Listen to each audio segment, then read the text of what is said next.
Leero mu byafaayo mu Masunsule.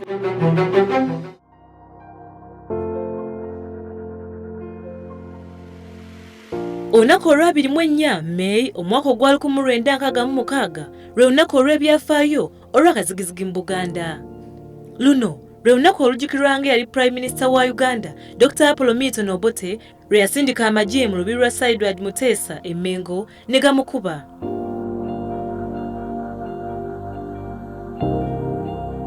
Sir Edward Muteesa yali kabaka wa Buganda ate era nga ye President wa Uganda yasooka nga Dr. Obote ye Prime Minister.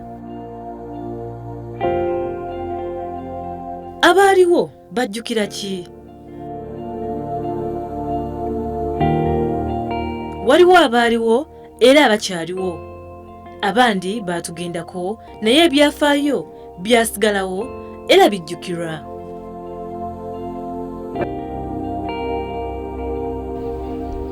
Simanyi oba yinza okugamba nti ensobi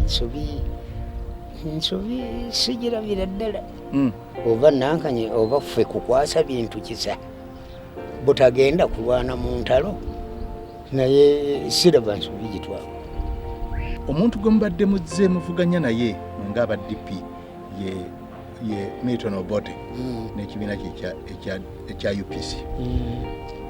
Oyinza okumbulirayo ebibi oba si bibi naye ebikyamu byolooza ebikyamu Obote byakoze mu byobufuzi bwa Uganda n'ebirungi byakoze.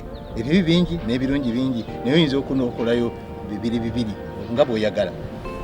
Ebibi ekisingira ddala ekibi ddala nze kyendaba kye yakola kwe kulumba olubiri lwa Ssaabasajja. Kwe kulumba Ssaabasajja.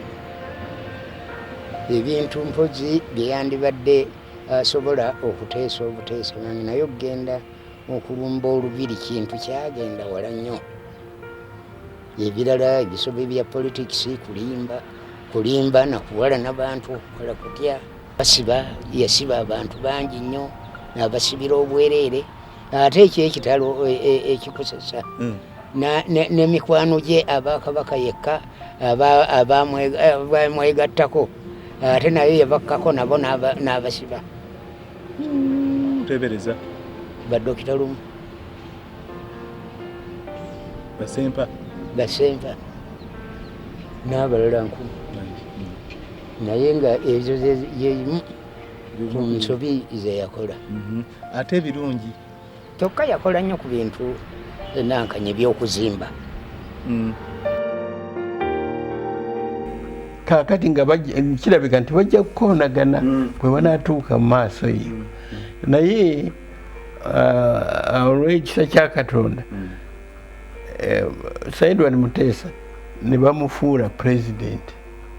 Kyali kisa kya Katonda kubanga kwegamba kyatuwaako n'akakabanga ne kidirenga okukoonagana kwe twafuna kwandibadde kwajja Alia nze bwe ndowooza kwandibadde kwajja Alia singa Sir Edward teyabeera president.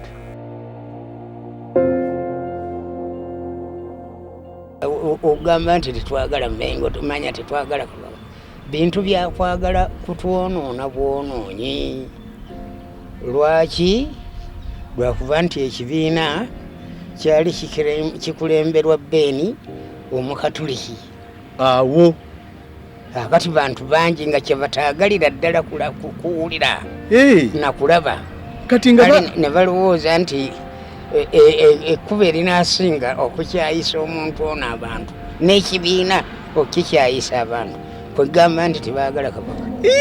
Naye ate kakati ekyo kyoyogedde sekitegeera kubanga olubeere biri okuva DP yatandikibwa mu 1954 era yali ekulemberwa mu Katuliki okutuuka ku Beni. Kasolo teyali mu Katuliki? Mugwanya teyali mu Katuliki? Ate kikyawo noga nti kyabakatuliki? Kyengamu okugamba nti baali tebaagala Beni kubanga DP baali tebaagala DP kubanga ekulemberwa Beni Omukatuliki. Baali baagala ekibiina kikulemberwa bo be bamanyi be baali baagala. Tetwali kukulaakulanya baddiini, ffe twali kukulaakulanya bantu bonna baddiini zonna mu ngeri y'emu awatali kusosola mu bantu.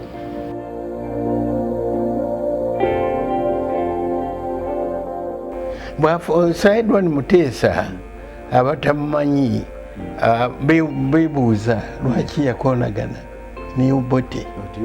Naye Edward Muteesa okujjako erangi ey'omubiri yali Mungereza nga ba aristocrats Abangereza nga kwegamba engeri gye bamukuzaamu yali ya kizungu. Era nze we namumanyira Ibuddo Obwakabaka bwamuzimbira ennyumba ne bamuwa ne famire y'omuzungu nga be bamulabirira mu maka ago.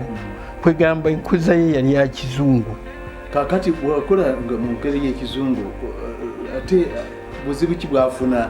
Buzibu kubanga ye kwegamba yalowooza nti gavumenti ya Uganda esaana efugibwe ku layinisi z'Ebungereza nga bwazimanyi. Ate bw'oyongerako ekyo nti yali muserikale mu magye g'Abangereza.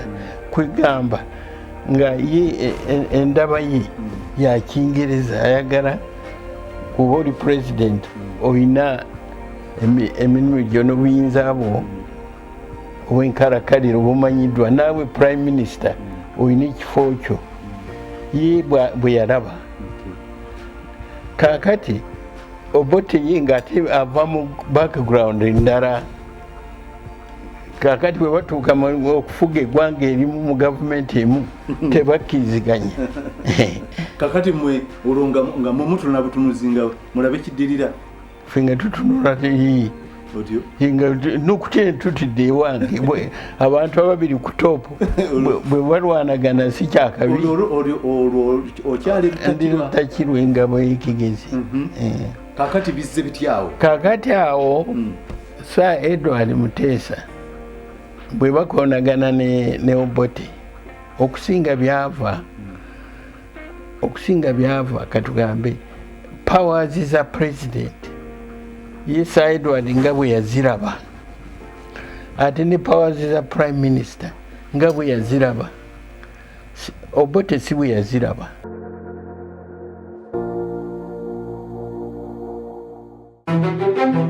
Leero mu byafaayo mu Masonsole.